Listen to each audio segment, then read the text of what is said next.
নমস্কার বন্ধুরা, এক্সপ্লোরার সৈকত অফিসিয়াল চ্যানেলে সকলকে স্বাগতম। গীতায় শ্রীকৃষ্ণ বলেছেন, বিরোধিতা শক্তির প্রমাণ হয় না, শক্তিমান সেই যে সহনশীল, সব সহ্য করতে পারে। যখন হৃদয় থেকে ক্রোধ আর বিরোধিতা দূর হয়ে যায়, তখন সহন শক্তি ধর্মের শক্তিতে পরিণত হয়। ক্রোধ থেকে প্রতিশোধের জন্ম হয়, আর ধর্ম থেকে ন্যায় জন্মায়। তোমার জীবনেও যদি এমন সময় আসে যখন তোমার উপর কোনো অন্যায় হয়, তবে ন্যায় করার পূর্বে নিজের ক্রোধের উপর নিয়ন্ত্রণ করা অবশ্যই উচিত। শ্রীকৃষ্ণ বলেছেন, যে বৃক্ষ তিক্ত ফল দান করে, সেই বৃক্ষকে কেটে মধুর ফল প্রদানকারী বৃক্ষকে রোপণ করতে হয়। ওই বৃক্ষকেই অধিক খাদ্য গ্রহণ করিয়ে বা শাখা প্রশাখাকে কাটছাঁট করলে মধুর ফল পাওয়া যায় না। ভবিষ্যৎকে শুদ্ধ করার জন্য এই অশুদ্ধ বর্তমানকে ধ্বংস করা অনিবার্য। ভবিষ্যতের উদীয়মান সূর্যের প্রথম কিরণকে দেখো, যা সবার জন্য প্রতীক্ষা করছে। গীতায় শ্রীকৃষ্ণ বলেছেন, অধিকতর আত্মা নিজের দেহকেই সব কিছু বলে গণ্য করে। স্বয়ং দেহ থেকে যে ভিন্ন, তা জানতেই পারে না। শরীরের যে সুখ, দুঃখ, স্বাদ, গন্ধ আদির অনুভব হয়, তাকেই নিজের অনুভব মেনে নেয়, আর পরিবর্তনের প্রয়াসেই করে না। যে আত্মা পরিবর্তনের প্রচেষ্টাই করে না, নিরন্তর অধর্ম করে চলে, তাকে জাগ্রত করার জন্য দণ্ড দেওয়া অনিবার্য। তুমিও এটা জেনে নাও যে তুমিও কোনো শরীর নও, কেবলমাত্র এক আত্মা।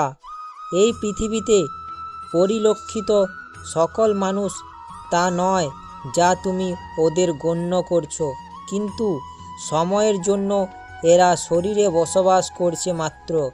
এদের শরীরের মৃত্যু হবে, কিন্তু এরা সবাই অমর। সে পুনরায় নতুন শরীর ধারণ করবে।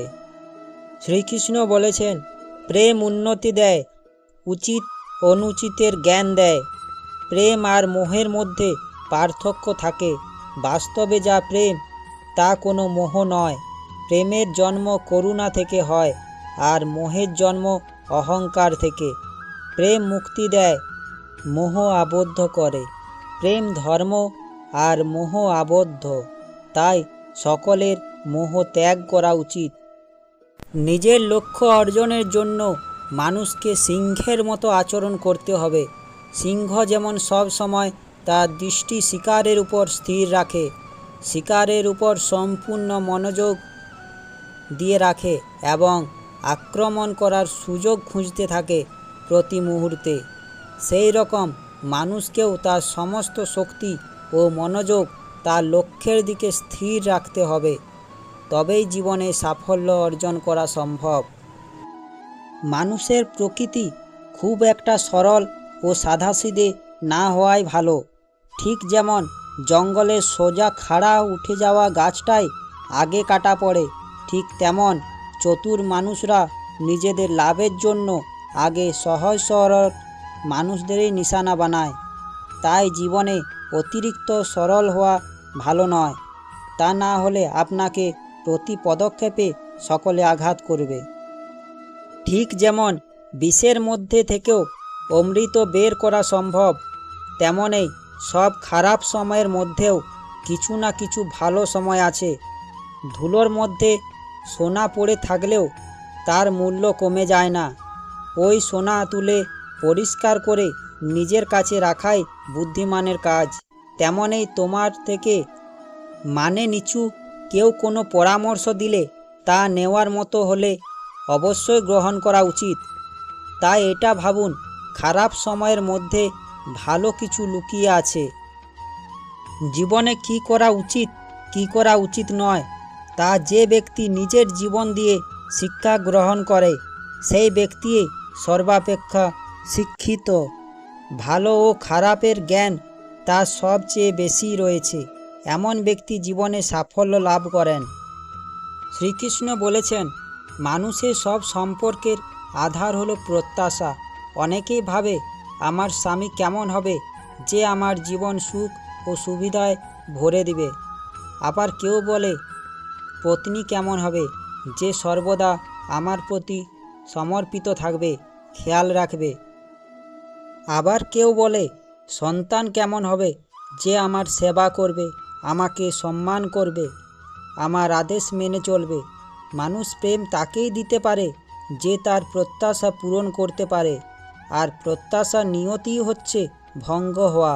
কিভাবে? কারণ প্রবল ইচ্ছা থাকলেও কোনো মানুষ কারো সকল প্রত্যাশা পূরণ করতে পারে না, আর তার থেকেই জন্ম নেয় সংঘর্ষ। সকল সম্পর্ক সংঘর্ষে পরিবর্তিত হয়ে যায়। কিন্তু মানুষ যদি প্রত্যাশাকে সম্পর্কের আধার না বানায়, তার স্বীকার করে নেয় যে কেবল সম্পর্কেই মূল আধার, তবে কি জীবন আপনা থেকেই সুখ আর শান্তিতে ভরে যাবে না? স্বয়ং বিচার করে দেখুন। শ্রীকৃষ্ণ বলেছেন, যখনই মানুষের জীবনে কোনো বিরূপ পরিস্থিতি চলে আসে, মানুষ তখনই ঈশ্বরের কাছে প্রার্থনা করতে থাকে, ঈশ্বরের সম্মুখে মিনতি করে যেন সেই পরিস্থিতি থেকে সে নিস্তার পায়। কিন্তু এই প্রার্থনার বাস্তবিক রূপ কেমন হয় সেটা কি আমরা কখনো বিবেচনা করে দেখেছি? প্রার্থনার অর্থ হলো নিজের সমস্ত আকাঙ্ক্ষা, সমস্ত চিন্তা, সমস্ত সংকল্প, সমস্ত পরিকল্পনা ঈশ্বরের চরণে দান করা। অর্থাৎ নিজের কর্মের ফল কি হবে সেই নিয়ে চিন্তা না করে ধর্মের অনুরূপ কর্ম করা উচিত। ঈশ্বরের পরিকল্পনাকেই নিয়তি বলে মেনে নেওয়া, সেটাই তো প্রার্থনা, তাই না? কিন্তু ঈশ্বরের সমস্ত পরিকল্পনাটা বোঝা কি সম্ভব? সেই সব পরিকল্পনা তো আমাদের কর্মের পরিণামস্বরূপ প্রকাশ পায় সর্বদা। কিন্তু যদি কেউ সমস্ত কর্মকেই ত্যাগ করে, সেটা কি প্রকৃত প্রার্থনা বলে? বাস্তবে কর্মই জীবন, আর ফলের প্রতি মোহ না করাই সত্যিকারের প্রার্থনা। যে প্রার্থনা কর্মের পথে বাধা হয়ে দাঁড়ায়, মানুষকে কোনো কার্যই করতে দেয় না, সেটা কি প্রার্থনা না পরাজয়? স্বয়ং বিচার করুন। শ্রীকৃষ্ণ বলেছেন, যখন নিজের কোনো ভালো কাজের বদলে দুঃখ লাভ হয়, অথবা কেউ খারাপ কাজ করেও সুখ লাভ করে, তাহলে মন অবশ্যই এটা ভাবতে বসে যায় যে তাহলে ভালো কাজ করা, ধর্মের পথে চলার তাৎপর্যটা কি? এটা ভাবি এবং আমরা সকলে ভেঙে পড়ি। কিন্তু খারাপ মানুষকে কি ভোগ করতে হয় সেটাও দেখুন। দুষ্কর্ম যে করে তার মন সর্বদা চঞ্চল থাকে, ব্যাকুল হতে থাকে, মনে সর্বদা নতুন নতুন সংঘর্ষ উৎপন্ন হয়, অবিশ্বাস তাকে সারা জীবন ছোটাতে থাকে। একে কি সুখ বলে? যে ব্যক্তি ধর্মের পথে চলে সর্বদা সুকর্মে লিপ্ত থাকে। শ্রীকৃষ্ণ বলেছেন, সৎ চরিত্রের অধিকারী হৃদয় সর্বদা শান্ত থাকে। পরিস্থিতি তার জীবনে সুখের বাধা হয়ে দাঁড়ায় না।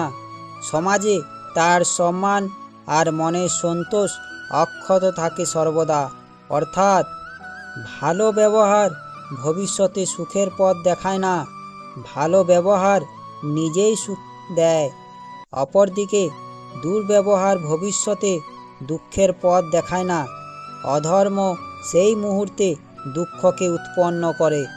ধর্ম থেকে সুখ পাওয়া যায় না, ধর্মই স্বয়ং সুখ। গীতায় শ্রীকৃষ্ণ বলেছেন, ভবিষ্যৎ তো প্রতিদিন প্রতিক্ষণেই নির্মিত হয়। ভবিষ্যৎ যে কিছু নয়, মানুষের আজকের নির্ণয় ও কর্মের পরিণাম আগামীর ভবিষ্যৎ। আপনি যদি আজ কোনো নির্ণয় করে সন্তোষ বোধ করেন, তবে বিশ্বাস রাখুন ভবিষ্যতে অবশ্যই তার থেকে সুখ লাভ হবে, ও সেই সুখ আপনাকে ভবিষ্যতে সুন্দর করে তুলবে। কখনো কি আপনি বিবেচনা করেছেন যে কোনো পরিস্থিতি বা বস্তু ভয়ের জন্ম দেয়? তার থেকে বাস্তবে দুঃখ তৈরি হয়? না, এমন কোনো নিয়ম নেই। আর সবার অভিজ্ঞতা তো এই বলে, ভয় ধারণ করলেই ভবিষ্যতে দুঃখের নিবারণ কমে। ভয় হলো কেবল আগামী দুঃখের কল্পনা মাত্র, বাস্তবের সাথে এর কোনো সম্পর্ক নেই। ভয় আর কিছুই নয়, কেবল কল্পনা মাত্র। ভয় থেকে মুক্তি পাওয়া কি খুবই কঠিন কাজ? ভয় থেকে মুক্তি পাওয়া খুবই সহজ। অবশ্যই নিজে বিচার করে দেখুন। শ্রীকৃষ্ণ বলেছেন, পূর্বপুরুষদের ইচ্ছা, আশা, মহৎ আকাঙ্ক্ষা, ক্রোধ, বিরোধ, প্রতিশোধ, এই সব কিছুর ভার নতুন প্রজন্মকে বহন করতে হয়। মাতা পিতা নিজের সন্তানকে দিতে তো চান বিশ্বের সমস্ত সুখ, কিন্তু দিয়ে ফেলেন নিজের জমানো পীড়ার সত্তা। দিতে চান অমৃত, কিন্তু সাথে সাথে বিষের ঘোড়াও পূর্ণ করে দিয়ে যান। আপনি বিচার করুন, আপনি আপনার সন্তানকে কি দিয়েছেন জীবনে?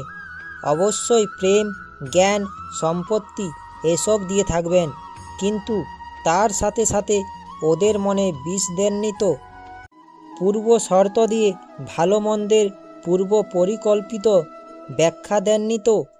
ব্যক্তির সাথে ব্যক্তির, সমাজের সাথে সমাজে, রাষ্ট্রের সাথে রাষ্ট্রের এই সংঘর্ষে পূর্ব ব্যাখ্যার থেকে নির্মিত নয় কি? হত্যা, মৃত্যু, রক্তপাত। আশা করি শ্রীমদ্ ভগবদ্ গীতার উপদেশগুলো শুনে আপনাদের মনে কোনো পরিবর্তন এসেছে। আশা করি শ্রীকৃষ্ণের বাণীটি শুনে আপনাদের ভালো লাগবে। শ্রীকৃষ্ণের বাণীটি দেখে ও শুনে ভালো লাগলে আমার চ্যানেলটা সাবস্ক্রাইব ও লাইক করার অনুরোধ রইল। শ্রীকৃষ্ণের বাণীটি সকলের কাছে পৌঁছেও দেওয়ার অনুরোধ রইল। ধন্যবাদ। ভালো থাকবেন, সুস্থ থাকবেন।